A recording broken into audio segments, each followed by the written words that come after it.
اللہ تبارک و تعالی ہر دور میں اپنے محبوب بندوں کو آزمائش میں ڈالتا رہا ہے۔ اللہ کے یہ منتخب بندے کئی بار مشکل ترین آزمائش سے دوچار ہوئے اور اپنی ایمانی قوت اور ارادے سے کامیاب و کامران رہے۔ دراصل جنت کے راستے کو اللہ تعالیٰ نے مختلف آزمائشوں سے گھیرے رکھا ہے تاکہ جو واقعی جنت کا خواہش مند ہو وہ ان آزمائشوں کو خندہ پیشانی سے برداشت کر کے عظیم منظر کو چھو سکے۔ ان بندوں میں مشکل ترین اور سخت آزمائش سے گزرنے والی ایک شخصیت کا نام رازا ہے جو تاریخ کے ظالم و جابر بادشاہ نمرود کی بیٹی تھی۔ نمرود دراصل قدیم عراق کا بادشاہ تھا جو بڑا ہی ظالم تھا اور لوگوں سے اپنی پرستش کرواتا تھا۔ اس کی سلطنت دنیا کے وسیع حصے میں پھیلی ہوئی تھی، لہٰذا مشہور ہے کہ پوری دنیا میں بادشاہت صرف 4 بادشاہوں نے ہی کی ہے، جن میں 2 مومن تھے اور 2 کافر۔ حضرت سلیمان علیہ السلام اور حضرت ذوالقرنین مومن تھے جبکہ بخت نصر اور نمرود کافر تھے۔ لوگ نمرود کے خوف سے لرزتے تھے۔ ناظرین، آج کی اس ویڈیو میں ہم آپ کو نمرود کی بیٹی کا واقعہ سنائیں گے، لہٰذا اس ویڈیو کو آخر تک ضرور دیکھیے گا۔ آپ تمام دیکھنے اور سننے والوں کو السلام علیکم۔ ناظرین، عراق کے لوگ مختلف دیوی دیوتاؤں کی پوجا کیا کرتے تھے جنہیں وہ چاند، ستارے اور سورج کی طرف منسوب کیا کرتے، اور ان میں سب سے بڑا نمرود کو مانا جاتا تھا۔ نمرود کا دعویٰ تھا کہ وہ زندگی اور موت پر مکمل اختیار رکھتا ہے۔ جو شخص بھی اس کی خدائی سے انکار کرتا وہ اسے یا تو سولی پر چڑھا دیتا یا زندان میں قید کروا دیتا۔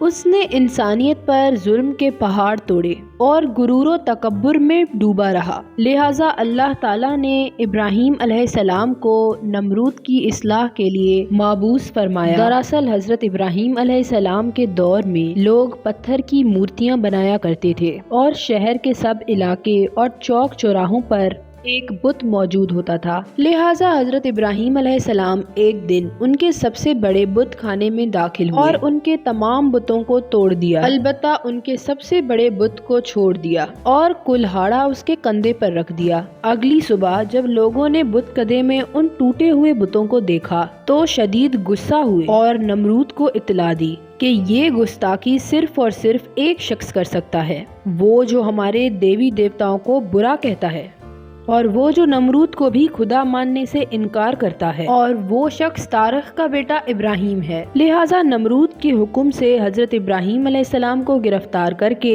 اس کے دربار میں پیش کیا۔ دربار میں موجود لوگوں نے حضرت ابراہیم علیہ السلام سے کہا کہ اے ابراہیم، تم نے ہمارے خداؤں کے ساتھ یہ سلوک کیوں کیا ہے؟ تو انہوں نے کہا کہ یہ تمہارے اس بڑے بت نے کیا ہوگا، کیونکہ کلاڑا تو اس کے کندھے پر ہے۔ یا تم لوگ اپنے ان ٹوٹے پھوٹے خداؤں سے ہی کیوں نہیں پوچھتے کہ کس نے تمہیں توڑا ہے؟ تو اس پر لوگوں نے کہا کہ اے ابراہیم، ہم ان سے کیسے پوچھیں، یہ تو بول ہی نہیں سکتے۔ لہٰذا ابراہیم علیہ السلام نے جلال میں آ کر فرمایا، تو کیا تم اللہ کے سوا ایسوں کو پوچھتے ہو جو نہ تمہیں نفع دیں نہ نقصان پہنچائیں؟ افسوس ہے تم پر اور ان بتوں پر۔ حضرت ابراہیم علیہ السلام کی باتیں سن کر بہت سارے لوگوں نے حضرت ابراہیم علیہ السلام کو تسلیم کیا۔ حضرت ابراہیم مسلسل لوگوں کو تبلیغ کرتے رہے اور لوگ آپ کے پختہ دلائل اور اچھی گفتگو کی وجہ سے تیزی سے مسلمان ہونے لگے۔ اس طرح مسلمانوں کی تعداد میں دن بدن اضافہ ہونے لگا۔ نمرود نے جب حضرت ابراہیم علیہ السلام کی تبلیغ کا چرچا سنا تو اس نے سوچا کہ اس طرح اگر ابراہیم کے پیروکاروں میں اضافہ ہوتا رہا تو میری سلطنت خطرے میں پڑ جائے گی، لہٰذا نمرود کے حکم سے حضرت ابراہیم علیہ السلام کو قید خانے میں بند کروا دیا گیا۔ روایتوں کے مطابق حضرت ابراہیم علیہ السلام کو 40 دن تک جیل میں بند کر دیا گیا اور پھر نمرود نے حضرت ابراہیم علیہ السلام کو بطور سزا آگ میں جلا دینے کا فیصلہ کیا۔ نمرود کے حکم سے شہر کے وسط میں ایک 4 دیواری قائم کر دی گئی جس کی بلندی 100 گز تھی۔ اس کے مکمل ہونے کے بعد اس 4 دیواری کو لکڑیوں سے بھر دیا گیا۔ جب اس میں آگ جلائی گئی تو آگ کی شدت اتنی زیادہ تھی کہ اس کے شعلے آسمانوں کو چھو رہے تھے اور کوئی پرندہ بھی فضا میں آگ کی وجہ سے اس کے اوپر سے نہ گزر سکتا تھا۔ اب نمرود کے سپاہی اس سوچ میں پڑ گئے کہ ابراہیم کو کس طرح اس آگ میں ڈالا جائے، لہٰذا شیطان نے انہیں منجلین بنانے کا ارادہ دیا اور اسے بنانے کی ترتیب بھی سکھائی۔ علماء و مفسرین نے لکھا ہے کہ دنیا میں بنائی گئی پہلی منجلیق وہی تھی جسے شیطان نے کوفہ میں بنایا تھا۔ بہرحال حضرت ابراہیم علیہ السلام کے ہاتھ پاؤں باندھ دیے گئے اور آپ کو منجلیق میں باندھ کر آگ میں پھینکا گیا۔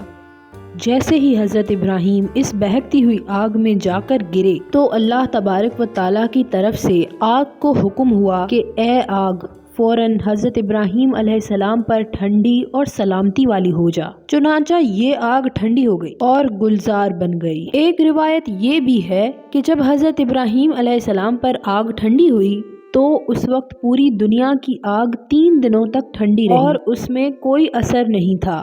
پھر فرشتوں نے حضرت ابراہیم علیہ السلام کو زمین پر بٹھایا اور ان کے آس پاس گلاب اور نرگس کے پھول کھل گئے۔ ایک روایت یہ بھی ہے کہ جب حضرت ابراہیم علیہ السلام آگ میں تھے تو چھپکلی آگ کو تیز کرنے کے لیے پھونک مار رہی تھی، اسی لیے چھپکلی کو دیکھتے ہی مار دینے کا حکم آیا ہے، اور مینڈک دور سے ہی منہ میں پانی لیے آگ پر پھیر رہا تھا تاکہ آگ بجھ جائے، لہٰذا مینڈک کو مارنے سے منع فرمایا گیا ہے۔ بہرحال جب نمرود نے بلند مینار پر چڑھ کر آپ کو دیکھا تو حیران رہ گیا کہ حضرت ابراہیم علیہ السلام پھولوں پر بیٹھے اللہ کی حمد کر رہے ہیں اور آپ کے گرد آگ بجھ گئی ہے۔ اب نمرود کو یہ خطرہ لاحق ہوا کہ اگر حضرت ابراہیم اس آگ سے بھی زندہ باہر نکل آئے تو میری خدائی خطرے میں پڑ جائے گی، لہٰذا نمرود نے اپنے سپاہیوں کو حکم دیا کہ منجلیق کے ذریعہ حضرت ابراہیم علیہ السلام پر پتھر پھینکے جائیں، لیکن وہ سارے کے سارے پتھر ہوا میں ہی معلق ہو گئے اور بادل کی شکل اختیار کر گئے، اور وہ بادل خدا کے حکم سے آگ پر برسنے لگے، لہٰذا اس حصے کے علاوہ جو حصہ گلزار بنا ہوا تھا باقی ساری آگ بجھ گئی۔ روایتوں کے مطابق نمرود کی ایک بیٹی تھی جس کا ذکر مختلف تاریخی کتابوں اور روایتوں میں ملتا ہے۔ اسلامی روایتوں میں اس کا نام رازا یا سکا لکھا گیا ہے، جبکہ قدیم بابلی تاریخ میں اس کا نام ازورت بتایا گیا ہے۔ رازا کو اس دور کی شہزادی کا درجہ حاصل تھا اور دنیا کی ہر آرام و آزائش اس کے قدموں میں تھی۔ نمرود کی یہ بیٹی اپنی خوبصورتی اور ذہانت کی وجہ سے بہت مشہور تھی۔ البتہ وہ نمرود کی بیٹی تھی لیکن وہ اپنے باپ کے ظلم اور خدائی کے دعووں سے خوش نہیں تھی، اور اس کا دل انسانی جذبات کا طالب تھا۔ اس کے دل میں نمرود کے خلاف ناپسندیدگی موجود تھی۔ اس نے اپنی زندگی میں ایسے بہت سارے واقعات دیکھے تھے جس کی وجہ سے اس کے دل میں نمرود اور اس کی حکومت کے خلاف نفرت پیدا ہو گئی تھی، لیکن وہ ہمیشہ خاموش رہتی اور کبھی اتنی ہمت نہ کرتی کہ اپنے باپ کے خلاف بول پائے۔ رازا کے دل میں ایک خلا تھی جسے دنیا کی کوئی بھی دولت پر نہ کر سکتی تھی۔ وہ ہمیشہ حقیقی خدا کے بارے میں سوچا کرتی اور غور و فکر کرتی۔ وہ اندر سے بے چین اور سوالات سے بھری ہوئی تھی، جیسے کسی ایسی چیز کی تلاش میں ہو جو اسے سکون دے سکے۔ جب حضرت ابراہیم علیہ السلام نمرود کی بارگاہ میں حاضر ہوئے تھے اور حق کا پیغام سنایا تھا تو رازا اس وقت وہی موجود تھی۔ حضرت ابراہیم علیہ السلام کے الفاظ نے نمرود کی بیٹی رازا کے دل کو چھو لیا، اور نمرود کے ظلم کے ماحول میں یہ رازا کے دل میں ایک ہدایت بن گئی۔ یہ ملاقات اس کے دل میں اللہ پر حقیقی ایمان کی ایک کرن ثابت ہو گئی اور اس کے دل میں سکون و اطمینان پیدا ہونے لگا۔ جب ایک دن رازا نے دیکھا کہ حضرت ابراہیم علیہ السلام کو نمرود آگ میں ڈال رہا ہے تو اس کے دل میں اللہ کی محبت اور ایمان ابھر کر سامنے آئے۔ اس نے اپنے بابا سے اس مینار پر جانے کی اجازت مانگی جہاں وہ حضرت ابراہیم علیہ السلام کو دیکھ سکے۔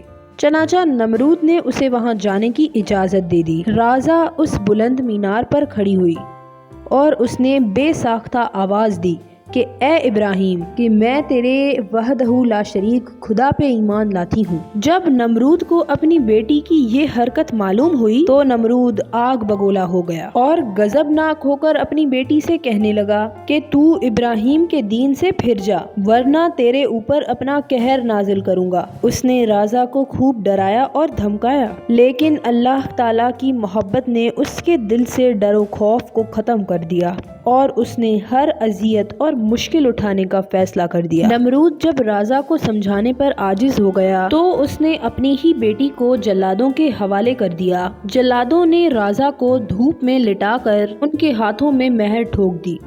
رازا نے اس تکلیف میں اپنے رب کو پکارا، لہٰذا اللہ نے جبرائیل علیہ السلام کو حکم دیا کہ میری اس بندی کو صحیح و سلامت ابراہیم علیہ السلام تک پہنچا دو۔ لہٰذا جبرائیل نے رازا کو ابراہیم علیہ السلام کی خدمت میں پہنچا دیا۔ ابراہیم علیہ السلام اپنے گھر والوں اور رازا کو لے کر شہر بابل سے ہجرت کر گئے اور کنعان میں جا بسے۔ ابراہیم علیہ السلام کی ایک کنیز کتورہ سے آپ کے ایک بیٹے مدین تھے۔ ابراہیم علیہ السلام نے رازا کی شادی اپنے بیٹے مدین سے کر دی۔ اللہ نے مدین کی نسل میں خوب برکت دی اور ان کی نسل خوب پھلی پھولی، جسے بنو کتورہ کہا جاتا ہے، اور اس خاندان میں بہت سارے انبیاء کرام پیدا ہوئے۔ نمرود کی اس بیٹی کا یہ قصہ مضبوط ایمان کی ایک مثال ہے، جس نے حکومت اور عیش و عشرت کو ٹھکرا کر خدائے وحدہ لا شریک پر ایمان لانے کا فیصلہ کیا، باوجود اس کے کہ اسے یہ معلوم تھا کہ ایمان کی یہ راہ مشکلوں اور اذیتوں سے بھری ہے،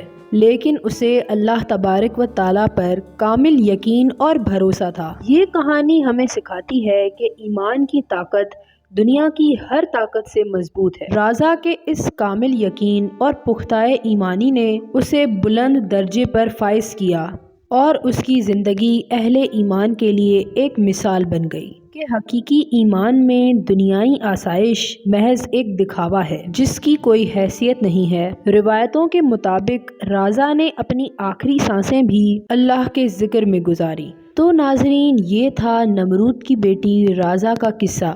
آپ کو یہ ویڈیو کیسی لگی؟ کامنٹ کر کے ضرور بتائیے گا۔ تب تک اپنا اور اپنے پیاروں کا خیال رکھیے گا۔ اللہ حافظ۔